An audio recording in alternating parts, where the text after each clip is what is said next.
खाजा खाइसकेपछि नानी बाबुलाई पठाइदियौँ हामीले खेल्न। अनि हामीले अर्डर गर्यो चोकोबार, अनि हाम्रो चोकोबार आइपुग्यो अनि हामी खायौँ चोकोबार।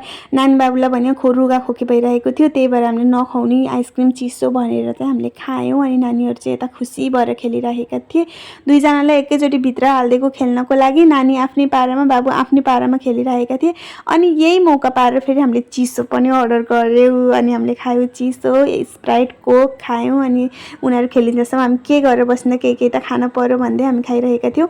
अनि भित्र खेलेर निस्किसकेपछि अब यति खेलाउने भनेको त उनीहरू फेरि बाहिर आएर पनि सबै खेल्ने कुराहरू खेल्ने भन्न थाले कि। अनि अब उनीहरूकै लागि भनेर आएको, खेलाउन त पर्यो। अनि फेरि यता कार खेल्नलाई नानीले, बाबु उता अर्को गेम, भिडियो गेमहरू खेल्न थाले।